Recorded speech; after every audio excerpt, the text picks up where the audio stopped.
Book two, and welcome to Jack's. Actually, I've been saying reading corner, but I think I call my channel literary corner.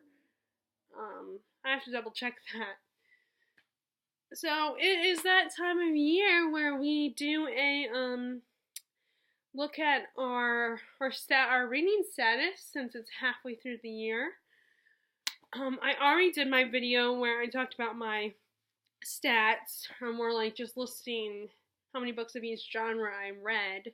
So it technically wasn't stats. I mean, there were numbers involved, but there was no like percentages or anything because I'm not good at that stuff.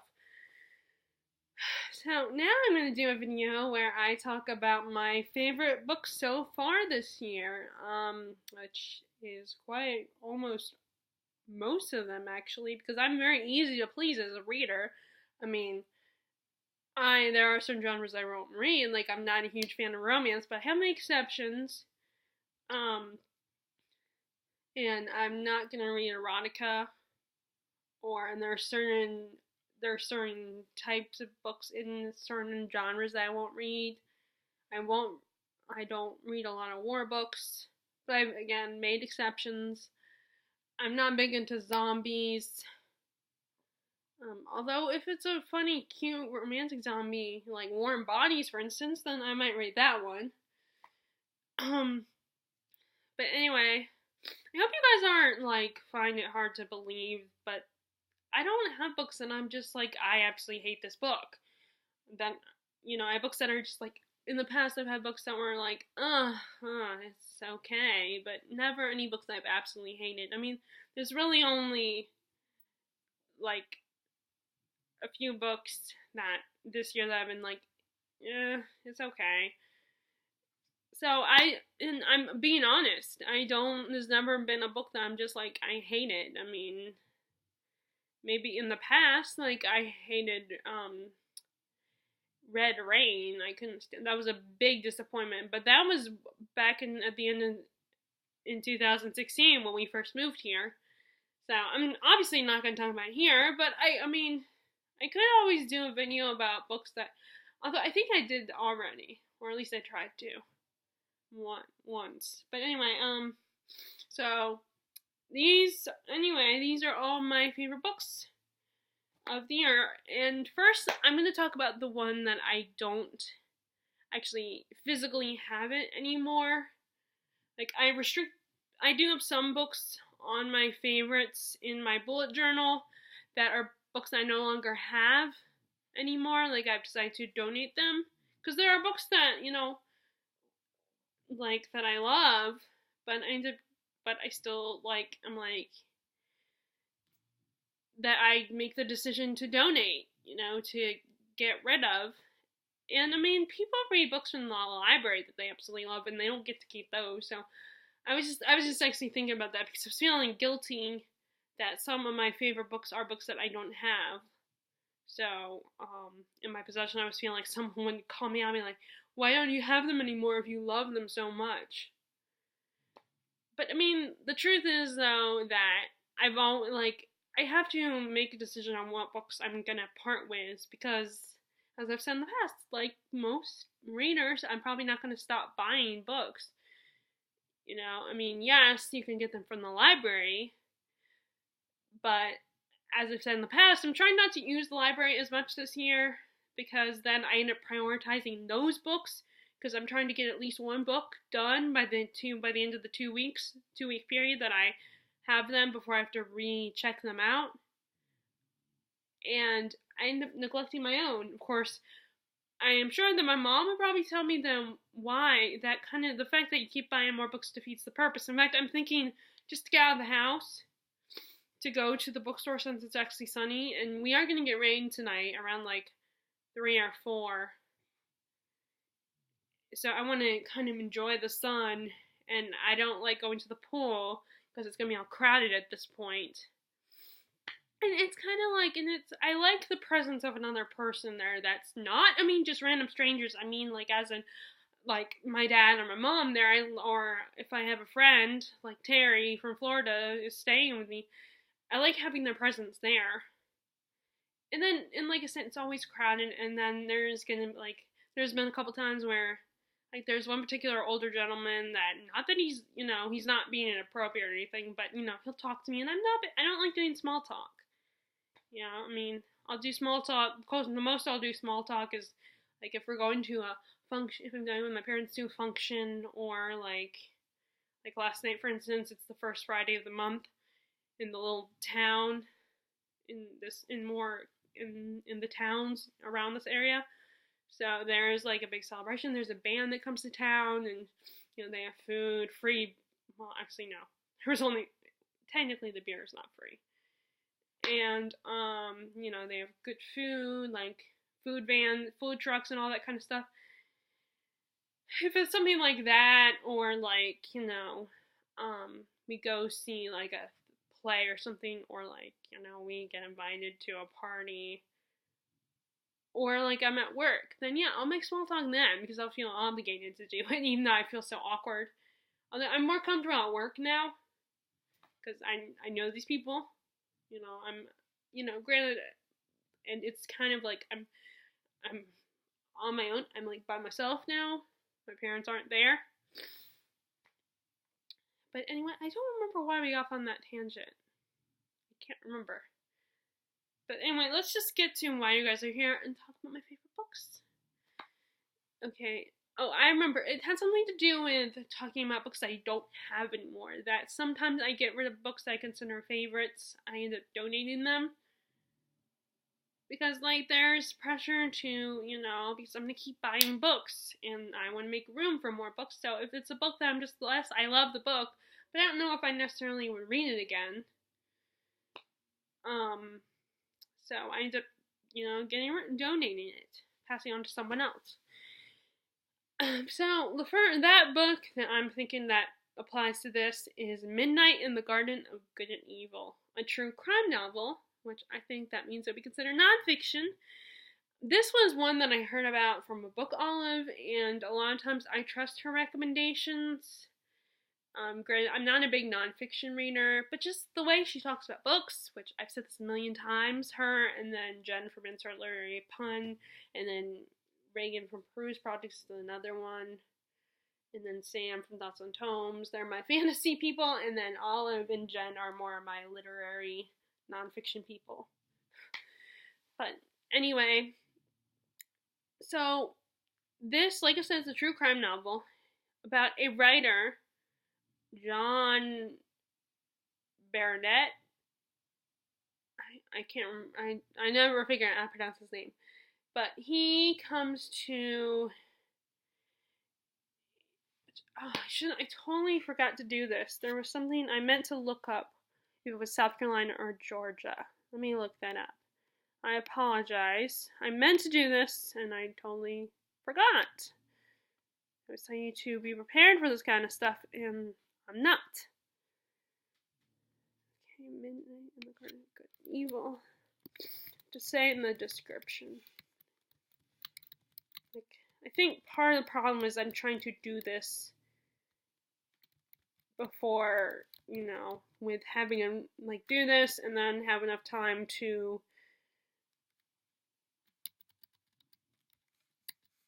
do all the stuff I want to do. Like, go to the bookstore. Okay. Alright, here it is. Let me see. Sublimes that brilliantly conceived. Oh, okay. Alright. So I think it was in Georgia, Savannah, Georgia. This guy John, he's a writer in New York, and he comes to Georgia. And Savannah, Georgia, and he immediately falls in love with Savannah, and he spends most of his time living there. And he meets a unique group of different townsfolk. One of my favorite characters is Shibboleth, who is a transgender, I believe, or is maybe a transgender, and I think they consider themselves female, but they still have their penis. and Shibboleth is a performer of sorts, and he becomes friends with this person, this woman. Like I said, I think they identify as a female, and that's one of my favorite people. That in this person, Shibboleth is brutally honest, very blunt, and fun and flirty, and I love that character. I love that person. I would have loved to meet them actually in person. But unfortunately, this was also, in the South, especially in the Deep South, there's still racism and bigotry. So she was not entirely accepted among certain circles.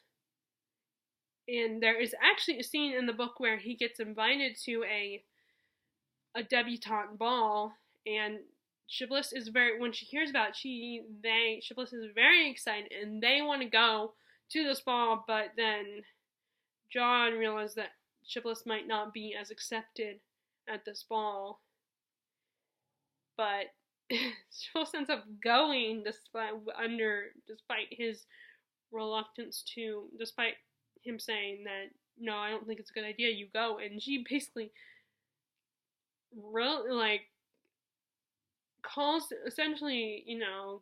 out, and even, becomes friends with some of the debutantes, and then basically embarrasses them. It's actually a really funny chapter, but it doesn't come until the end, towards the end of the book. But anyway, the true crime aspect is this guy, one of the rich townsfolk murders this other friend, which I believe it's implied that they were lovers, but it was kept secret. Maybe the guy was bisexual. It has been a while since I read it, but and this murder case is taken to court, and John becomes part of it. He observes this whole court situation and kind of gets mixed up in it, not completely, but he becomes aware of it. It's just so interesting, and the trial, like I said, had three trials, because it got to the point where these people realized that the jury would always be biased, and there was way too much exposure of this trial on TV, so they eventually had to take it to another state, I believe, just to make it a fair trial. So it was such an interesting story.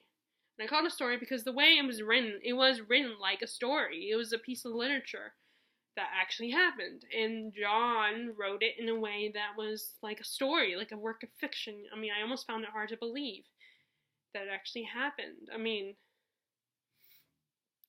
and the way and the fact that it was written like a piece of literature made it easier to read and get into it, because sometimes, unfortunately, some nonfiction can be kind of dry. And you definitely have to pick a piece of nonfiction that you are passionate about, that you are interested, that you are intrigued by. Because, again, nonfiction can be kind of dry, and it can be hard to really get into it, because it's basically someone stating the facts. And this one isn't doing that. It's actually telling it like a story. And I think it also helped that it wasn't like police procedural. It wasn't like a cop or a detective or something. Although some detective stories I'm interested in. Like Agatha Christie writes some interesting detective stories. Because I have read at least a few, like Murder on the Orient Express, Murder at the Vicarage. And I imagine it probably helps that, first of all, they were historical, and second of all, I think the detective figure in both cases isn't exactly, like, they're not a traditional, like, modern detective, that knows the science and the terminology and all that stuff. Like, it's a little more personal. Those stories are more personal, and that's when it's a detective story that's kind of personal, then yeah. Although Sherlock Holmes, the Sherlock Holmes novels, I imagine, would be more technical. And I do worry that I would get bored with those. I really do want to pursue them a little more seriously. But like I said, let's get back to The Midnight in the Garden of Evil. I love the way it's written. And it's also a very quick read. I mean, like, again, the short chapters. I talk about that all the time because I do think, I used to think, oh, it doesn't matter. It doesn't have to be, it can be short or long chapters. But really, I think it does matter. Like, it definitely, unless I have, like, plenty of reading time to read the book, then, like, if I need or like there's nothing to distract me, like I could probably read a long book in the car as long as I don't have to listen to Mom's talk radio. Because I've said this before, my mom loves listening to talk radio, and she always listens to Dr. Laura, and Dr. Laura is a bit of a, she's a bitch. She's so mean. I mean, oftentimes I do agree with her, but just the way she goes about things, and she's super conservative. My mom likes, like, listening to her because it keeps her awake and alert. It riles her up. But for me personally, I'm like, I don't want to get aggravated. I want to be able to relax. Of course, I'm also not driving, and I don't know if I ever will drive. But anyway, so yeah, I prefer short chapters, I think. Okay, so that is the first one, Midnight in the Garden of Good and Evil. I have this written down, and I gave it 5 stars on Goodreads. Okay, now let's get to all the rest of them because I actually have the rest of these.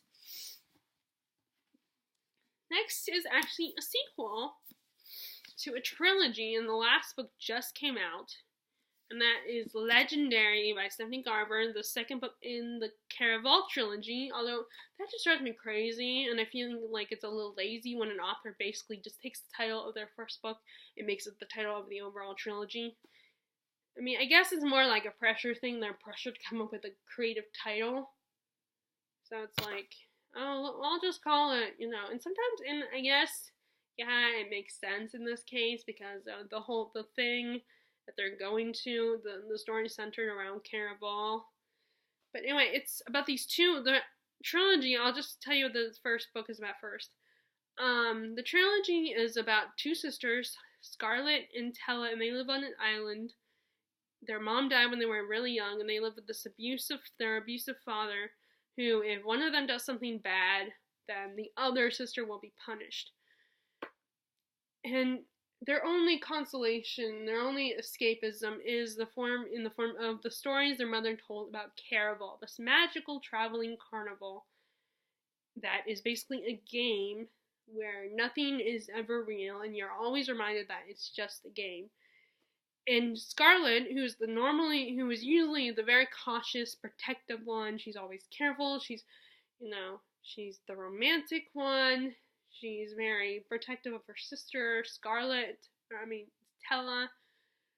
And Scarlet, ever since she was a little girl, she's always written to the host of Caraval, Legend, her whole life, but eventually she comes to realize when she never hears back from Legend that it's a waste of time, and she stops believing in Caraval and stops dreaming about it. And eventually she decides, when she comes of age, her father decides it's time she gets married, and he arranges her marriage to a guy that she's never met, but she's thinking, oh, it's my chance to escape and my chance for us to have my sister and I to have a good, wonderful life. But Tella, on the other hand, she is this one that doesn't believe in love. She's the free spirit. She's the passionate one. She's the dreamer. She continues to write to Legend, thinking that her sister should not rely on this unknown suitor to save them. And eventually she hears back from Legend, who invites them to Caraval. But here's the thing. Tella has to basically to play the game, Tella ends up becoming the end result to the game. Like, if the winner of Caraval has to find Tella. So, and they make it look like it's a kidnapping. And this is, of course, from Scarlet's point of view, so we don't, not this book, but Caraval, the first book, is from Scarlet's point of view, and we don't know this until the end, of course, so it's kind of a spoiler what happens to what I just told you, sorry.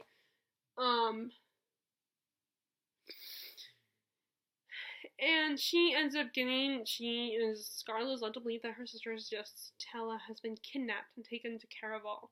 So this mysterious sailor who Tella was flirting with offers to help Scarlet find her sister and get to Caraval. And basically they end up playing the game of Caraval. They travel to Caraval and end up playing this dangerous game where Scarlet is constantly reminded, don't trust anything, remember it's just a game, and you don't know what's real and what is or what isn't, and there's even a romance that develops between the guy and, let me see if his name is on this one.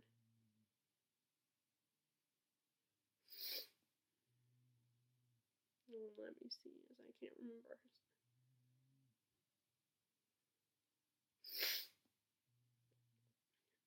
It's not on this one. Let me check my other book.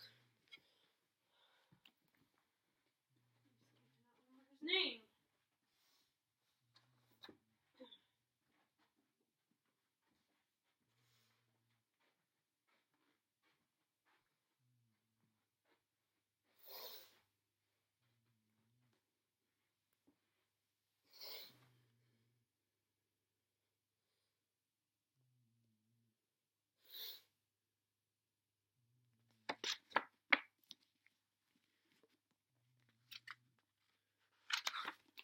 I can't remember his name. Let me see. I'm trying to.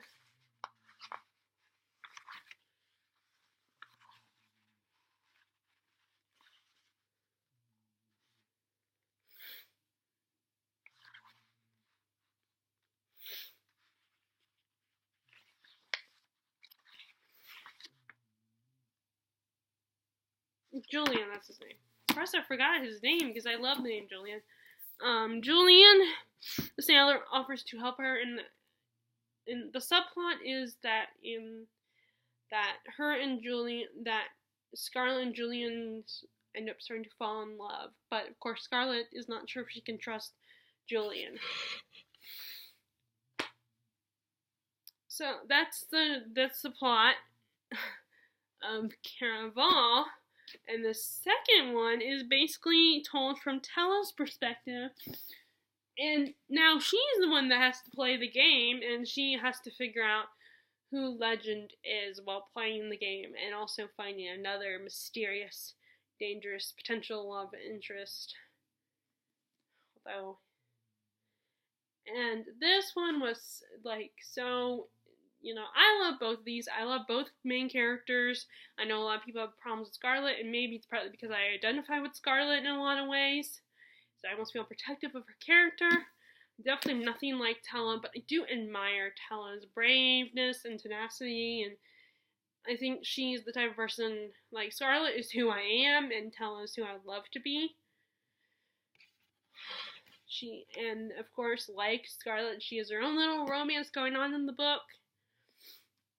But she is the one that doesn't believe in love, and the game is very different in this one. It's higher stakes and more, it goes beyond just that one little sort in there, the one little island.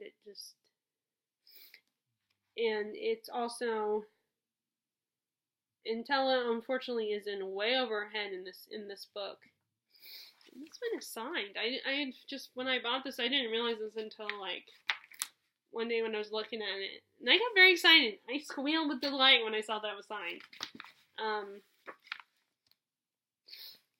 But the stakes are so much higher, and I can understand why people love this book a little bit more, but I love them both equally. But this was so much fun. A lot more happens in this book. And the stakes are even higher, and there's new characters introduced, and it goes beyond just Caraval itself. There's hints of more is going on than meets the eye, and the whole it was even funner, which is probably not a word, but still, and I cannot wait to read finale, but I'm trying to wait. I don't know if I'm gonna just make sure that I don't know when I'm going to buy it yet, but I do want to read it. And I think I gave this one also 5 stars. Now, unfortunately, my video is getting too long because I talk too much. So the next book that's a favorite this year that I read both these I read in January, is I finally read Renegades by Stephenie Meyer. I mean, not Stephenie Meyer. Stephenie Meyer's Twilight author. Marissa Meyer. He was the author of the Lunar Chronicles. Well, this is her new series that she had started last year or the year before, or in 2017. Which this is kind of a superhero story. You have the Renegade. You have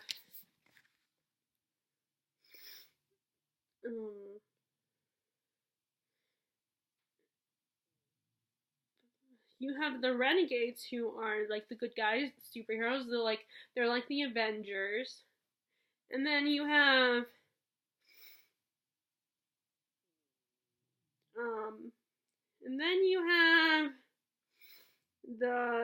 I can't remember what the other group is called. The Anarchist. You have the Anarchists, who are like the villains, like Magneto's group, for instance. Like if he had a gang. We have two main characters. We have Nova, who is basically a anarchist. She formed kind of a father-daughter relationship with the leader of the anarchist when she was a little girl, when he rescued her, because the Renegades unfortunately were not there to save her parents, who got punished. So she does not trust the Renegades. And basically goes, and then eventually, because the anarchists want to kill the leader of the Renegades, she goes undercover to infiltrate them and to get close enough to the leader of the Renegades. And in doing so, she joins the team. The adopted son of their Renegades leader, Adrian Everhart, joins his team and to investigate who coincidentally are investigating the anarchists. And as always, I apologize, I'm so bad at descriptions of books. And it's basically, it's like a traditional superhero story. And first of all, I love how her cover of this book, and I hope she doesn't change it, how it looks like a comic book. I think that is really cool. I also loved Leigh Bardugo's Vicious, how that one, the original one, not the new one, but the original cover also looked like a comic book. I thought that was cool. And I don't know why they got rid of that one. Why they changed it. I mean, I guess they had to come up with an anniversary edition, so they had to make it different. But I really like that cover personally. I love when you have they make the covers fit what type of story this is, which is kind of a comic book story, which I really like. And that's part of why I love it so much, why it's on my favorite list, because it was a comic book story. And I like the idea of comic book stories. It's just so much easier to go watch a movie version than buy a comic book or a graphic novel, because graphic novel, first I'm not going to want to just buy a comic. I'm going to want to buy a graphic novel, but those are the price of a hardback book, or even more expensive than a hardback. In fact, one of my favorites on this list is a graphic novel. It's the first one I read this year. First one I've read I have read the ElfQuest volume. I read some of it, so I guess it's not the first. But I just love all the characters, all the action. It was so exciting and thrilling and fun. Funny. I love all the powers. It kind of I feel like it's a combo of X-Men and Avengers. With all these unique power, Nova has, first of all, she doesn't sleep, although that is more of a side effect of what happened to her. She can put others to sleep with her touch. And then Adrian, the other main character, can bring his drawings and artwork to life. And I think that's one of my favorite powers.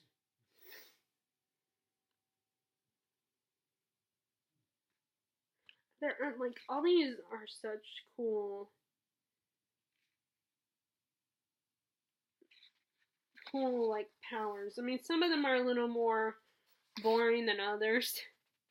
And I remember when I first was looking at information on this book, I remember people saying that there were some characters that had some weird, boring, what's the point of them powers.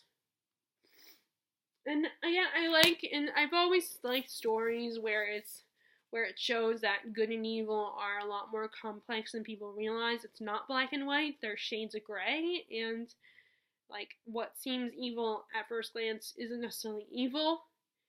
And evil, a lot of times people that are labeled evil, it's because they think what they're doing is good, and those are the most scary villains, I think. And there's a villain in here like that, I mean, well, actually, imagine there's a few in the anarchist group that are like that, where they think what they're doing is really good. But in this book, there's really only, like, one person that would go to extremes, but, one character that I think would go to extreme lengths. I am surprised, though, that the second book, Arch Enemies, not Anarchist, Arch Enemies, is actually a lot smaller in size than this one. But maybe that's because maybe they, did what in the, her book Winter, where it's Bible-thin pages, and that makes it look smaller. But I love, and I just find it was such a cool, fast-paced story. I like all the characters. Like I said, I like how it showed that, there's shades of gray with both heroes and villains.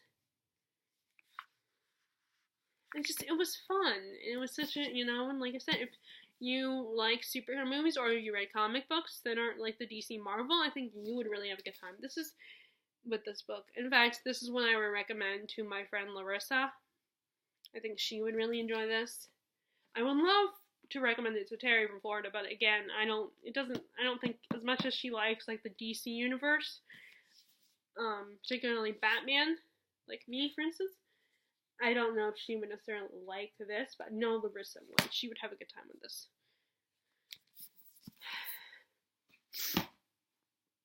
Refer to my list. Okay, I already talked about that one. Next, let me see. Okay, unfortunately, I did not stack this right.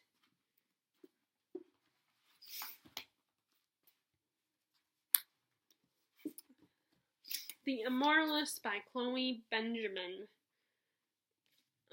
This is more of a literary novel about a group of 4 siblings.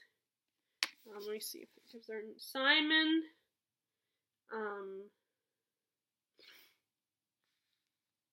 Clara, Daniel, and Varia. 4 siblings that Jewish siblings living in New York. And when they were younger, when they were growing up, they found out that a psychic who can predict your death down to the date and how old you will be is in their neighborhood. And Daniel, the oldest, decides, let's go, meet her and check around and just for fun and stuff. And she sees them each individually and tells them, predicts their death.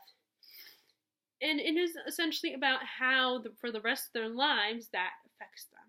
Like Simon, who has always been loyal, always stayed at home, was expected to work at the family store, take care of his mom and stuff, decides to run away to New York, I think. San Francisco. He runs away with his sister Clara to San Francisco, and he knows, and he gets a boyfriend, and unfortunately this is in the 80s or 90s, so it's during the AIDS epidemic.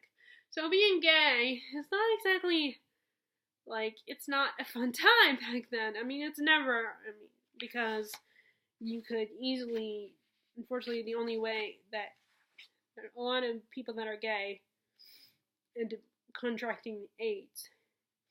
And he becomes a dancer, and unfortunately he does believe what the psychic said about his death. He believes he's gonna die at this age, and he decides to live his life the way he wants to live it. He embraces that he is gay, and he's this is who I am. He becomes a dancer, like I said, and gets a boyfriend. unfortunately, his boyfriend has a lot harder time than he does, because not only is his boyfriend gay, his boyfriend is black, so like it's even less acceptable to be that way. And he just embraces life, and in fact he doesn't really understand why it's so hard for his boyfriend, that he can't to live life and not be so cautious. He doesn't understand that. And you have Clara, who runs away to Vegas and becomes an illusionist. And she is determined to really not just trick people, but really, invoke people's imaginations. And she wants to become immortal, in a way. And first she starts off in San Francisco, living with Simon for a while.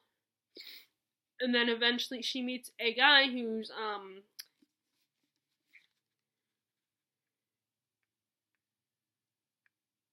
who is, I can't remember, I think he's Middle Eastern. And they end up getting pregnant. She dates him, and they end up getting pregnant.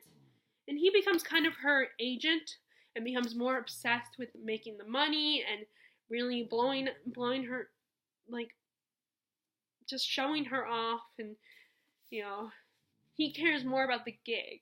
He begins to care more about the gig and everything. And even and he does not understand why Clara is so obsessed with her death date, because, like Simon, she believes, and he just doesn't understand. And then, of course, this is during the time, this is like either the 90s or again in the 90s or early 2000s. So there was a lot of, so unfortunately in their family, the whole issue of what was going on in Jerusalem at the time affects their relationship with her siblings' relationship with her husband, the father of her child. So that comes up a little bit too, and then you have Daniel, who doesn't believe at all, and he's obsessed to prove that this woman is a fraud, and how it affects his other two siblings. That's why he wants to prove this woman is a fraud, and he's more practical. He, denies his Jewish heritage. And he does meet a woman who is also Jewish, I believe, who embraces it. And he becomes, I think, a military doctor who will determine if someone is healthy enough that they can go back on the battlefield. And that part of that job kind of compromises his morals a little bit at one point. And he ends up actually getting the chance to see the psychic again and confront her about what she told them, because like I said, he doesn't believe it. And then there is Varya, who is determined to find a way to cure. She becomes she's a scientist of some kind, and she finds a way. She is determined to find a way to cure all illnesses so people never die. And she starts experimenting on primates in her job. And becomes a little very OCD. And she's kind of obsessed with her death date too, and wants to prove it's wrong, that she's never gonna die, or that she can at least stop death or halt it for a little bit, so that so that she won't die on the actual date of her death. And it's just about how this affects each one of them, whether they believe in it or not, and what they do to cope with it. Like, are they going to, like, if, and what happens when you know that? Is it better to know the date, or better to be completely blind to the date you die? Which I personally believe it's better not to know. Because in the book, it affects all of them, even Daniel, who refuses to believe, and Varya, who is determined to prove that, to beat that date. And it's just such a beautiful, heartbreaking story. very bittersweet. And I just don't love the story. I just absolutely love it. It's very touching. Next is I finally read Crooked Kingdom this year. The sequel, or finished, I say, because I did start it, I think, in 2018. This is the sequel to Six of Crows, about a group of thieves, a group of criminals, or people with bad past. All have, in the first book, they get hired to infiltrate the Ice Court prison to break out a scientist who has invented this drug that, given to Grisha, it will make them invincible. But unfortunately, like any drug, it can kill you. And, if you crash, you're dead. And this group is led by Kaz Brekker, who is known as Dirty Hands. He will do all the dirty work that is necessary. And he's very clever and very, and this, then you have the character of Jesper, who is a sharpshooter, but he's a gambling problem. You have the son of the guy who hired them. Sadly he cannot, I think he's dyslexic, and he's gay, and unfortunately he is not accepted by his father. His father's ashamed of him. And there's actually a relationship between him and Jesper, a romantic one. And then you have Nina, who's a bigger girl. She has a thicker body type. She loves food, particularly waffles. She is, I can't remember she has a Grisha power. She's a Grisha. She is one of the Grisha that has power over life and death. Let me see I think she's a Heartrender.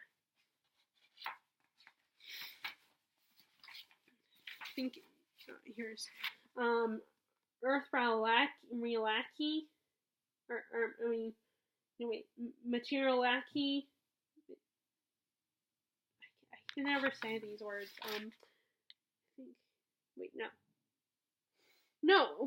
She is the Corporal Realaki. I think she's a Heartrender. And then you have Inej, she's known as the Wraith. She's very fast. She's not a Grisha. I don't think she was Grisha, but she's very quick and fast, and a bit of she's called a Wraith because she can easily and quickly get into houses and steal from people, and she's good with, walking on, wires and stuff like that, and she's a bit of an acrobat. And then you have Matthews, who was a soldier from, I think, the Shu army, and the Shu they believe that the Grisha are sin and monsters.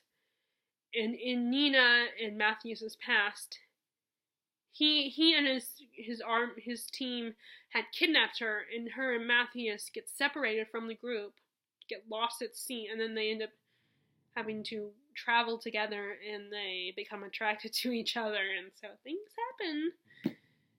And she ends up betraying him because she's trying to survive. So, and because he was a criminal, he's been arrested and stuff. Kaz decides to hire him to help them in their heist. And the second one takes place right after the first one. And I think it does move a little bit faster because the first half of the book is all about them planning the heist and getting to know the characters. And I know, and actually the current book I'm reading, Gilded Wolves, has been compared to the Six of Crows duology. And that one is actually, I feel like that one's a little bit faster paced. And I'm wondering I don't know if she's read it yet, but I know Murthy Napier, a booktuber that I really like, She read the duology. She liked it and everything, but I remember her saying that she didn't. It took her a while to get into it, especially the first book. And I feel like if she hasn't, I don't know if she's read it yet, but I think she might like Gilded Wolves better as far as pacing goes. But a lot happened in this book. Like I said, it picks up right after the second one left off. The first one left off. So a lot, it's them first of all taking care of fixing what happened at the end of the first book, and basically getting revenge. Like the heist, it's no longer about the heist. It's about them getting revenge on the person who hired them because he ends up betraying them. And it's also kind of, it's also about family, like these characters' relationships with their parents, or in Kaz's case, his brother, and what happened, why their relationships are all messed up and stuff like that. And there's a little bit more romance, I think, in this book. This is not focusing as much on the heist, which I love and hate their relationships. They drove me crazy. Like, on the one hand, I got so frustrated with the romantic relationships, but then at the same time, I loved it. I had a good time with it, and I really appreciate, that's what I like. I like when, it makes it more interesting when it's it's not, the relationships aren't the center of the story, because it makes it mean more when it does come up. At least for me, anyway. And I love all these stories where, you're planning when characters are planning stuff, and and you don't know what's you're trying to figure out what's going on, and you're nervous. And there were a couple times that I was very nervous. I was like, oh my god, but then at the last minute, which that is one of the negatives that I think people criticize, is that Kaz always finds a way out of these things, which, I mean, she's not gonna let Kaz lose. I mean, he's gonna win in the end. It's not gonna end on a negative note. Just since it's YA, I think YA, a lot of times authors are just afraid to end them on a bad note. Like, they won't kill for instance, they won't kill as many characters, or they'll kill a character that on the surface it seems like they mean something, but really they don't. You, Sarah J. Maas, killing all there was one character that you killed off, and it's like, the character was barely in the book. They were mentioned, and the character means something to some of the main characters, but he was barely in the story. He was only in the first book, and it was such a disappointment. That's the character. Like, there were two characters that she could have killed off that were more important, more involved in the story, and would mean more to the reader. It's not just about a character meaning, that the character means something to the other characters. They have to mean more and be more involved for me, in my opinion, for the killing the character off to mean something. I mean, I admit that one of those characters that looked like they were gonna die, I would have been heartbroken. But at least it would have been better, and it would have added an interesting thing for her next set of books. But of course, I think she had a goal in mind, so she was not going to kill off that character. But there was another character that I feel like I would have been, it still would have been heartbreaking, but at the same time, it would have been okay. I think the readers could have lived through it if that character had been killed off. But they still would have get emotionally heartbroken, and it was a better, more involved character in the story. But Leigh Bardugo was a little bit better than Sarah J. Maas in that sense. And I gotta admit, when I'm first reading these books, I'm like, oh no, don't kill this character. But once I'm done, I'm like, oh, they should kill off that character. But yeah, because she does kill off a character that does mean something, that is more meaningful and more is in the story. It's not just some character that meant something to another character, but they were barely in the story. So I love these editions. I think the whole colored, I really like how a lot of publishers are doing this, where they're coloring the pages. I think that's really cool. The edges of the pages, I think that's really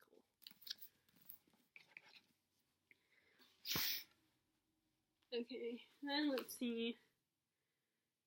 Okay, next is another sequel, and that is Royal Assassin by Robin Hobb. This is the second book in the Farseer trilogy. And I guess the second book in her overall series.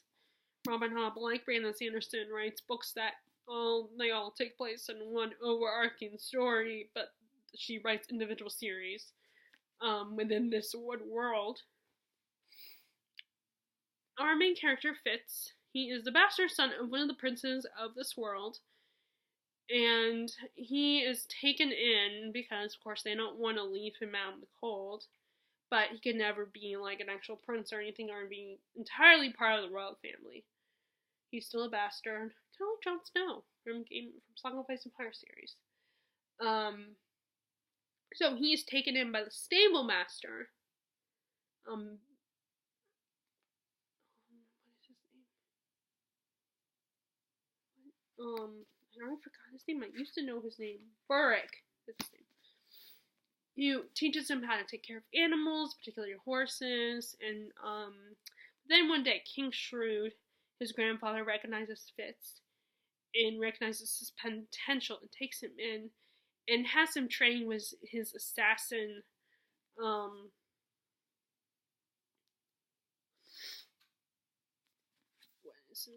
Shade, his assassin Shade.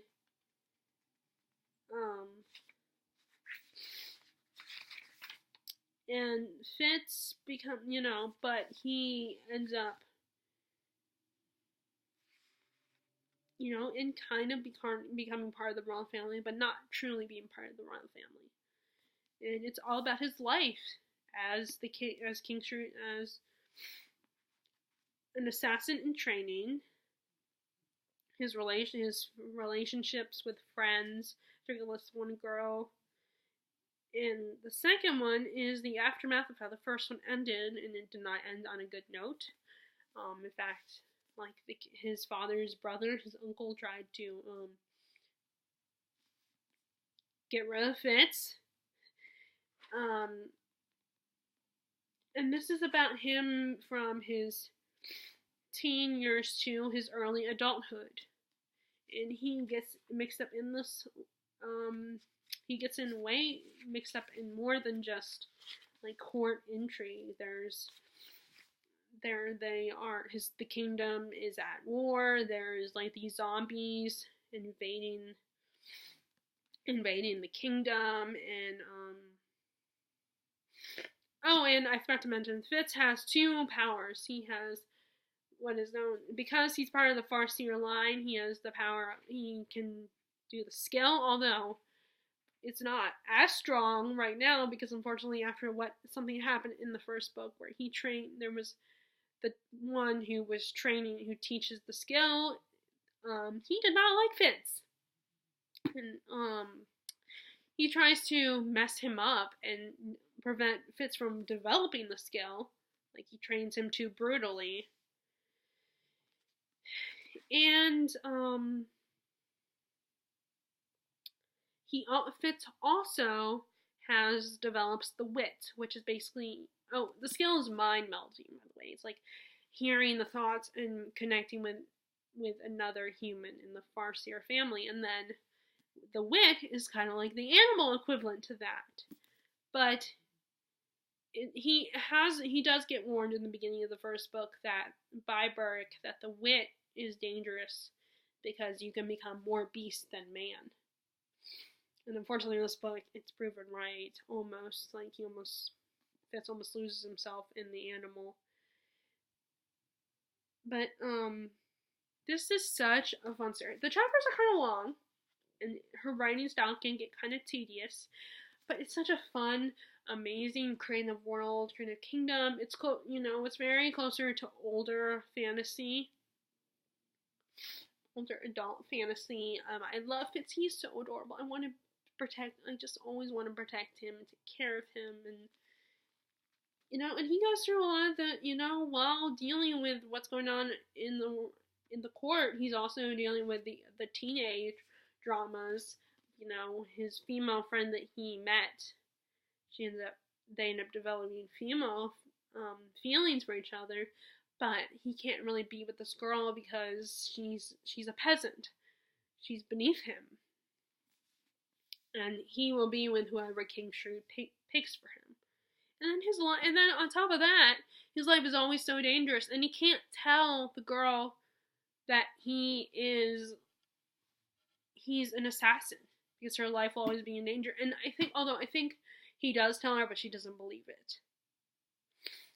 And Molly's her name. And it was getting so frustrating when he actually finally told her the truth. And of course, she doesn't believe him. She thinks he's just making it up, and he's lying to her. And it's like, oh my God, he's not making it up. He really is the king's assassin.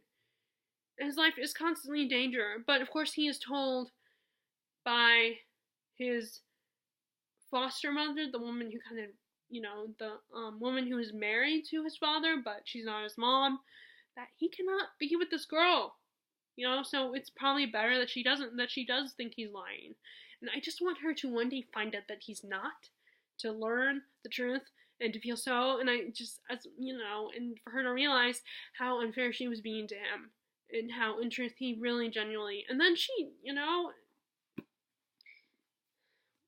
but it's so fun, and you just love the characters. All the characters are so interesting and so entertaining, and I love the story. It's so much fun, and it's just a really long, and it can be, like I said, sometimes tedious, but it's so much fun. And I'm gonna read the third book soon.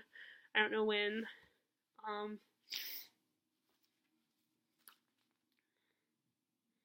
Okay.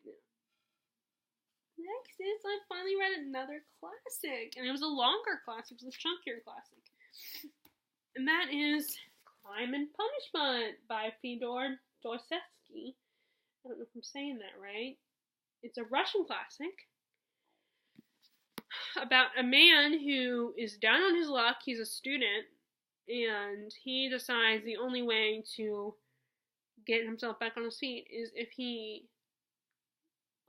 robs this pawnbroker and then murders her,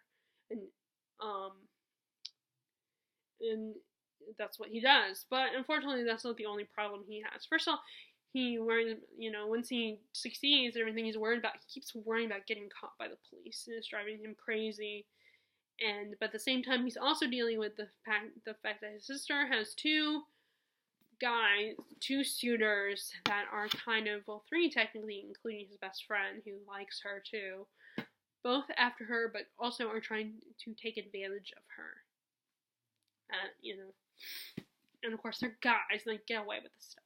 And our Raskolnikov, I don't know if I'm saying it right, he is determined to protect his sister from these guys.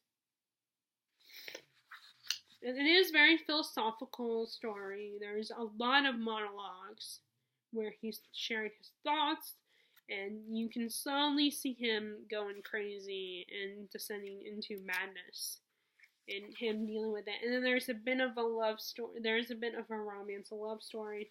He falls in love with this one woman who, I think she is a prostitute because she is from a poor family, and it's the only way her family she can make money.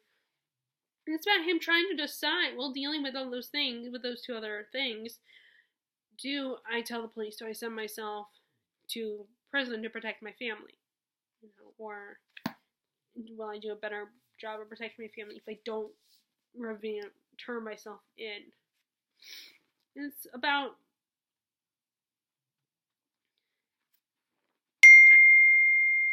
Are you kidding me? And the problem is, like I said, I can't really fairly get mad at her because she didn't know, because I didn't bother telling her, because I didn't think I had to tell her. And because I figured, oh, she's working, she won't message me until later. Although I told her I would message her. But anyway, sorry about that. So this was so good, and I really like, so far I've really...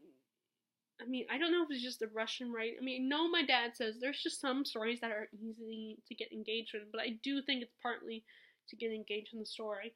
But I think there are a lot of books that if I focused only on those books, I could do that. So I think it's more than just that. I think it's also the writing style of Russian literature. It's so much easier and more modern. Like another another booktuber had agreed with me that the writing style, Russian writing, is definitely easier to get into. It's a more modern writing style, and I think that really helps. Now this book, of course, is a little over 500 pages. Let's see. Yeah, a little over 500 pages. So it might still take me a long time to read War and Peace. I had started War and Peace by Tolstoy. But the writing feels very similar to that, and the setup of the book is very similar. Yeah, it's a little over 500 pages, 521 pages. But this is such a fascinating book. It does get very philosophical, and there were times when it can, again, get tedious, but it was so interesting. And I just wanted to know, is Raskolnikov going to get caught? Is he going to turn himself in? What's going to happen to his sister? There were so many things I wanted to know, and what was going to... And I definitely feel like this is one of those books where you have to be really interested in the plot to really appreciate, to really get into it.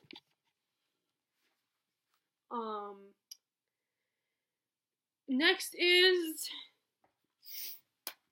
If We Were Villains. I consider this one of my horror reads.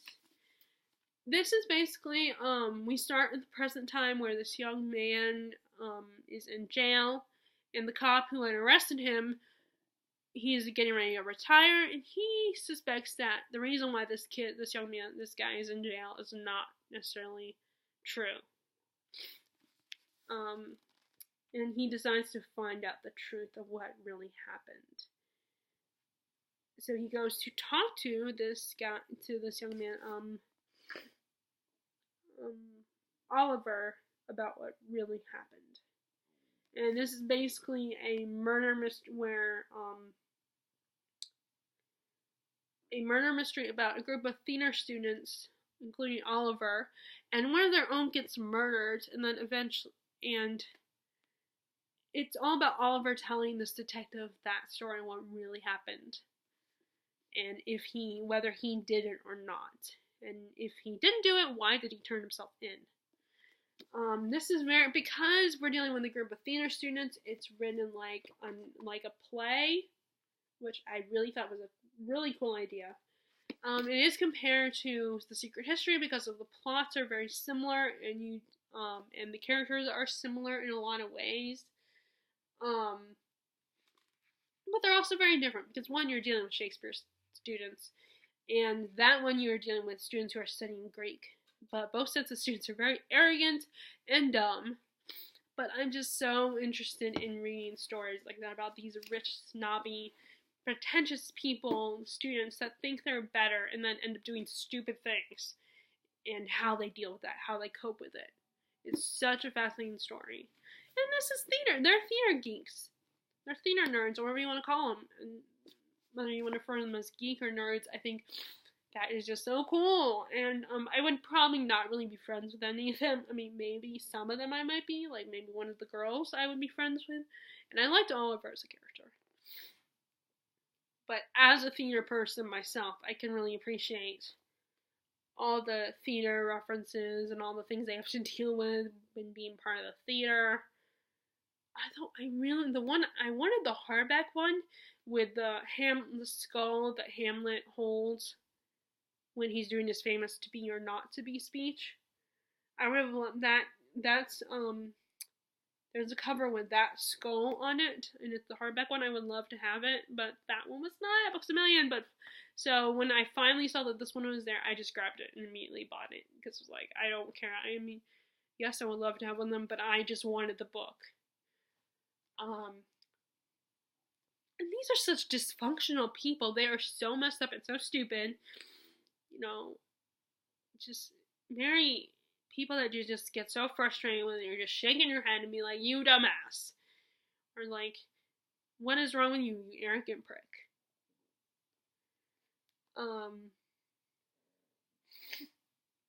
And they all just basically use each other, and they're dysfunctional, and there is a lot of there is diversity in this book. Like, Oliver, I think he is bisexual.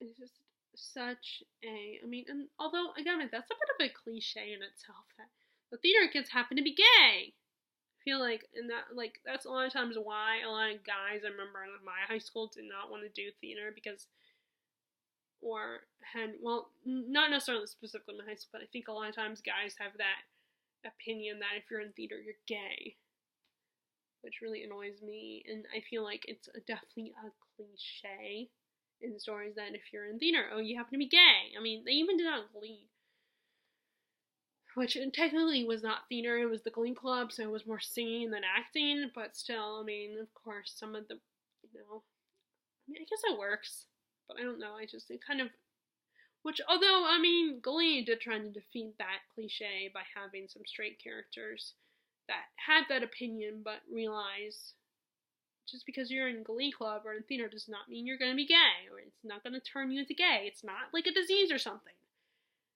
It's not something, it's not catching or something. It's just a lot of guys that happen to be gay are in theater because, there it seems more like a feminine thing. But anyway, but still, either way, I love this book. It was so intriguing, and like I said, I love the format. I love that it was written like a play. And, like I said, sometimes you just want to slap the characters. They were so annoying, and Oliver was so naive, and he is very much similar to Richard. So there are a lot of similarities, but I still think there are just many differences. And of course, that book worked. Donna Tartt's book, The Secret History, worked. So it's a good, I imagine it would be inspiring to write a book that's, to inspire another story. I'm not surprised. And this one has differences. As long as the book is not a carbon copy of another book, why are people getting bent out of shape because the book happens to be similar and you are told by publishers, oh, if you love this book, you'll love this book? So it's a selling tool. It's a marketing tool. So of course, because the book is popular, so the author's going to be like, it's similar to this book. And it doesn't mean they're lying to you. I mean, they probably do have similarities. In the case of Secret History, and if we were villains, I think it does. The similarities are legit.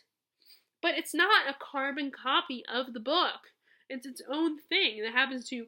And there are a lot of stories that, and it's the same thing with the current book I'm reading, Gilded Wolves and Six of Crows duology, where, yes, Six of Crows sold. I mean, but, fine, if you want to compare them, fine, that's what the publisher did as well, but don't get, offended if it's not exactly that book. It doesn't exactly follow in if it's different. If you if people like Six of Crows over Gilded Wolves, then that's fine. I mean, I still, my first reaction still is, no, it's not better. Or if you preferred Secret History or this one, nothing's wrong with that. I mean, just don't get all bent out of shape if it's not exactly like that book. I mean, it's a marketing tool. It's a selling thing. But I don't know which one I like better, because this one I can kind of relate, not the whole pretentious students and murdering someone aspect, but the whole theater aspect I can kind of relate to. I mean, I was never in the thick of the theater, but I was definitely part of that world. And I am, in high school I became a thespian. But it's so good, so intriguing. Like I said, you'll get frustrated with the characters, but, that's no different than Secret History. Okay, next is another sequel. Well, I mean, it's the last book. I finally finished Mistborn. Well, actually, no. It turns out I didn't because Brandon Sanderson wrote more books in this universe. But it's like, I finished the first era, Mistborn. Haven't finished the second one. Haven't even started the second one. But this is the third one, so this is the final battle, and so many wars are going on, so many things are, taken care of and dealt with in this book, and I love what happens to, and Elend is dealing with not only running things, he's once again is in charge, but he's also he's now like Vin, and he's dealing with that, and they work so great together. I love them together. they're not. So, what I appreciate about Ellen is he trusts Finn. I mean, he knows that she's a badass, so that's probably why. But he trusts her enough that he feels like he doesn't need to protect her. Like, he cares about her, wants to protect her, but he's not overprotective. He's not like, oh, you can't do this, or maybe it's better if you stay behind in my comfy palace and everything. Like, he is willing to let her go and do her own thing, and he knows that she's a badass and knows that she is his muscle in a way, and he's not insecure about that. I mean, he's a little freaked out in the second book when some of the things that she did, because I mean, he at that time, by the second book, he really didn't know her and what she was capable of. He just saw her as Valette, as Elliot Brooks put it. But they have such a healthy relationship, which is kind of nice. It's nice to see that in a fantasy book. Like, instead of focusing on the drama of their relationship, they focus on how they work together, which I know, like, it's an easy way to create drama and add conflict, if you show how dysfunctional relationships are, and relationships are dysfunctional. So, I mean, it doesn't come from nowhere. And so many things are happening in this book, and, I like Sage's story. I mean, he frustrated me, but I also liked his story, and I felt like his story was very realistic. Like, he kind of, after what happened in the second book, he kind of is losing faith in this last book, and he doesn't understand. And I feel like it's something that a lot of people, when they're grieving, something sad happens to him. I mean, well, technically not to him specifically, but he loses something. See, I don't want to spoil too much. I mean, I know I spoiled with Caraval a little bit, but I'm trying to be careful. But anyway, so much is over, all these characters have to go through so much and overcome so much. And it's just the final battle, like, metaphorically and literally, is so amazing and awesome. And I really am loving Brandon Sanderson's work. I mean, I still have not read beyond this trilogy. I have started on Wave Kings, which, again, that's another one I'm thinking of bringing on the cruise. I have to limit it down. I can't bring too many. I'm caught between bringing 2 or 3 mass market paperback. But, maybe I should just bring one, because it's not like I'm going to have a lot of time for it. The only time I'm probably going to read is when I'm in bed and on the plane, to and from Florida. And Terry might want to talk at night, or I might be too exhausted. But I am determined. I'm going to bring a book no matter what. I am determined to read my book, whichever book I bring, or books. But I mean, my aunt will have more time to read than I will. But anyway, this was such a great final book, in at least this first era. There's other books now that he's written. And again, the magic system is so awesome. You have the whole swallowing metals, and gives you all this cool power. And I just realized I didn't really give you guys a summary. I've gotten lazy with giving you guys a description of what these books are about, but this video is getting really long. Oh, I hope this video uploads, because it's like, anyway, I might, when I'm done filming this, I might have to delete this video. If I don't, then yay! But anyway, it's such a great book, a great finale. Okay, next is Nevernight by Jay Kristoff, which is basically this girl, Mia, after her father gets convicted of treason and gets murdered. She witnesses her mother and baby brother get thrown in jail. And Mia decides to get revenge by training to become an assassin. And she ends up also going to the famous Red assassin school. The Red Church. And of course, she quickly realizes that the Red Church, it's brutal, you can't trust anybody. It is a legitimate assassin school where everybody's an assassin, can kill you just like that. She has a best friend who is a shadow cat who can basically eat her memories. Or not memories, he can eat her fear so that she will train and be fearless. Named Mr. Kindly. And then all of a sudden people start getting murdered at the Red Church, and anyone or any of the students could be guilty, even the teachers, because they're all assassins. This is such a cool story. It's a real assassin's story. Like, people actually die. Characters that mean something, that we care about, that we begin to care about. There's lots of blood and gore, and it's not just killing people. We also learn about the other aspects of being an assassin, like infiltrating and disguising yourself, and other forms of killing people, like poisons. And I think that's really cool. Now, I know not everybody can get into his writing style, and he does have footnotes that are like, and it did take me a while to get used to the footnotes, but I find I actually kind of liked the footnotes. I thought they were really cool and fun and entertaining, but I know that not everybody would like them, and they do kind of take you out of the story a little bit. The beginning is very slow, and there's also these interesting flashbacks that can be kind of confusing. Mia is such an awesome character. She's kind of a horrible person. Oftentimes she uses this boy in the school trick who likes her, develops feelings for her. And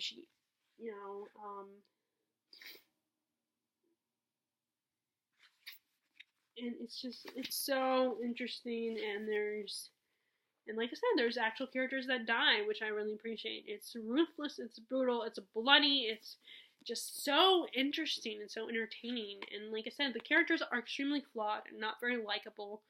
This is definitely not a YA book. It's more like a new adult. But it's such a cool story. And I definitely think you guys should check it out. Next is my graphic novel I brought up earlier, and that is Gotham Sirens Book. Actually, is it Volume 1 or Book 1? Book 1. And it's basically about the friendship between Selina Kyle, Pamela Islay, and Harley Quinn.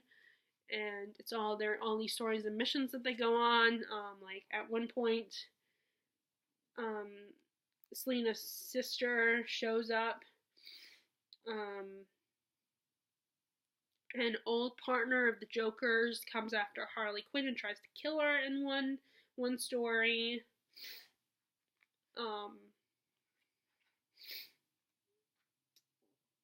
It's so many interesting, and okay, I don't know why I did that. I love their friendship and the bond that these three girls have, and their loyalty to each other. I like the artwork is really feels very realistic and really good. I really like that. I like when the artwork is realistic. I mean, I don't mind that some of the other, but this is my favorite kind of artwork. Harley Quinn, I love her. She's so funny and bubbly, and like at the same time she's so naive, and I feel so bad for her.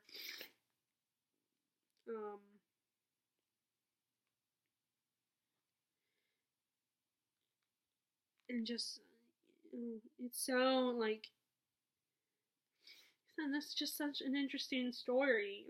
I really had such a good time, and I'm glad I'm getting into graphic novels more, slowly but surely.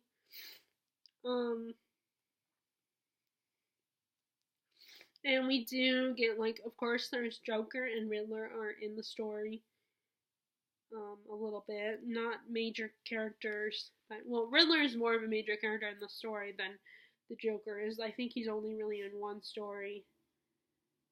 But the Riddler is in more, and he kind of helps the girls, and he's playing detective right now because Bruce Wayne is out of the picture at the moment. That's the one thing about these graphic novels, is these, particularly with the superhero ones, is I think you can get away with reading them out of order and be fine, but I think there is a bit of an order to the stories. Like, there are things that are mentioned, like, I don't know why Bruce is gone at the moment. But he is, and I don't know how what happened to Ed Enigma, why he's now playing detective. Although I do have a friend, Terry is a huge Gotham Batman universe fan, so she knows a lot about it.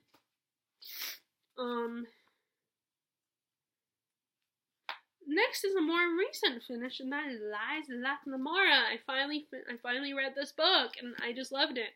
It is another one that's compared to Six of Crows, like Gilded Wolves is, where there is our main character is Locke, and he's part of a thieving guild,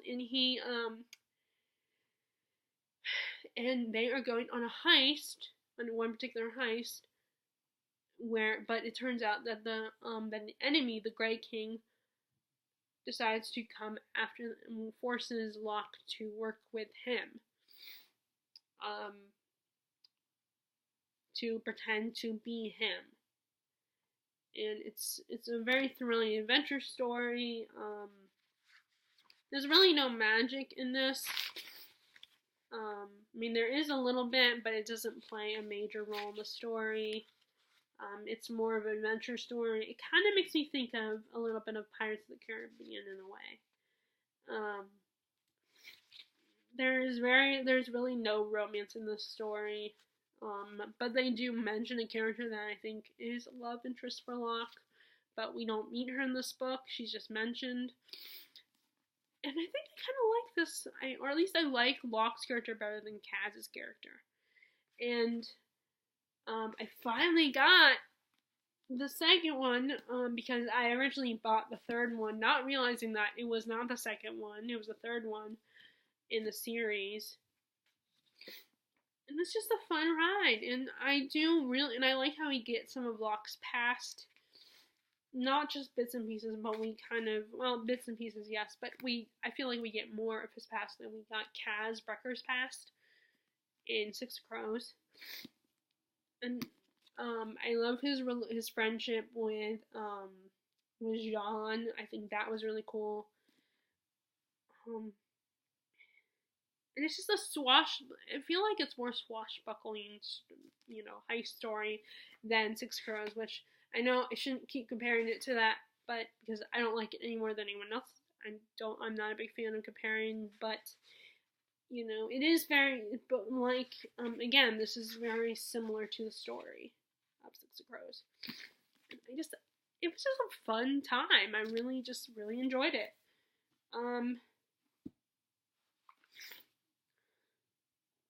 Okay, next is The Little Stranger. This is my second Sarah Waters, about a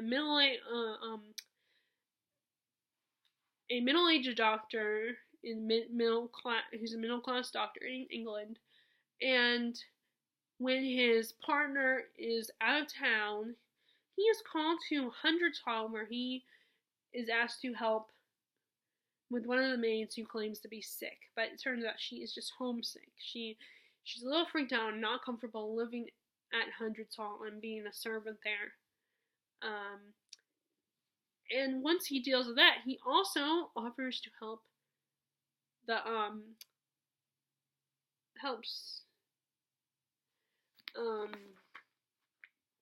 is his name? Helps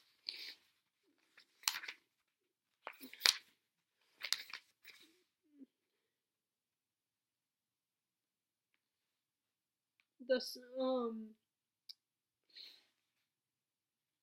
where's his name? Where is his name? Let me find it.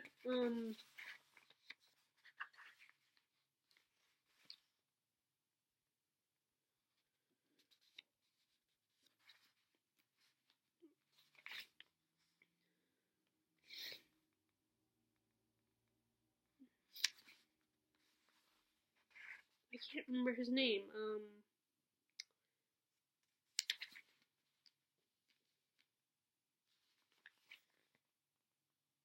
Roderick Eris, who is the one who will take care of the household. His father is the colonel who died, but Roderick is not as good at taking care of the household as his father, the colonel, was.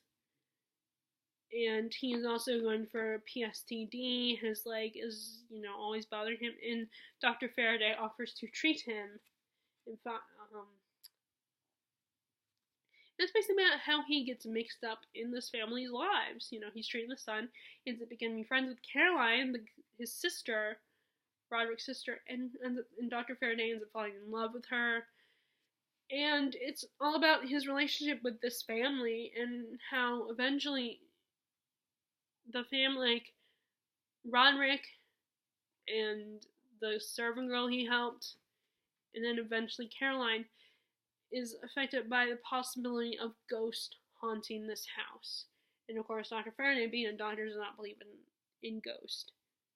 And that's where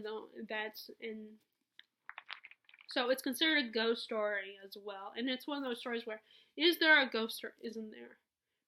The writing is so beautiful, and the characters are so fascinating and interesting, and you just want to know, is there a ghost or isn't there? And these characters are so fascinating, so interesting. This family, you just want to know more about them. On the one hand, you get kind of annoyed by them. On the other hand, you just love them. And it very much looks at the difference between the classes. In like England, it's very much a big deal. You know, the classism is a big deal in England, I believe. And Dr. Faraday, our main character, is of a middle class. And then their Harris family is of upper class. And there are slowly dying, and they are starting to lose money, so they have to sell bits and pieces of their home, 100 tall. And it's very bittersweet and heartbreaking story. Now, I do have mixed feelings about the whole, in stories where it's like, is there a ghost or isn't there a ghost kind of situation. I always want there to be one, so I get disappointed if there isn't. But this story, I don't know. It doesn't really say it doesn't confirm or deny if there was actually a ghost, if the family was actually haunted or not. Which I really appreciate this. Anyway, so it was such a great story. And then last but not least is I finally finished this one. The Shades of Magic trilogy, A Conjuring of Light. This is the third book. And again, another story where the stakes are really raised high and so much is going on. It had very much the whole tension of these characters don't like each other, don't trust each other, but they have to work together kind of story, which I think was very interesting and engaging, very entertaining. They have to deal with the aftermath of what happened at the end of the second book, where they released this horrible entity onto Red London, and they have to deal with that and how to fix it, and people are put in danger and being mentally imprisoned. Rye is coming into his own, and so is Kel. There is more romance in this story, in this one, which was nice, which I like that. Although sometimes Delilah Bard just drives me crazy. I mean, I just can't stand her sometimes. Other times I'm like, well, at least she's better than certain characters. And I love that there was more romance between, we see the relationship between Rye and,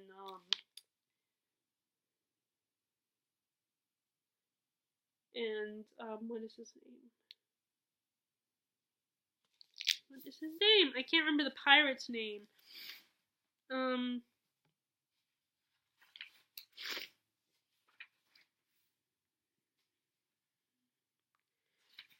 remember his name. Alucard. There's more of him and Rye's relationship, which was so sweet. I just loved it. They cared so much about each other and loved. And Alucard, even though he left Rye behind, he really did genuinely care about Alucard. And this is another one where each one is so much better at killing off their characters, which I think is a good thing. Because people don't survive. People are not going to magically survive. Just because it's a fantasy does not mean people won't die. Characters that mean something. You don't have to kill off your main characters, like your main core group, but just kill off characters that are in the book, not just a character that's mentioned or is only in one book, but a character that's involved in the story, and that will mean something not just to the characters Like, you're not just told that they mean something to the characters, but it will mean something to the reader.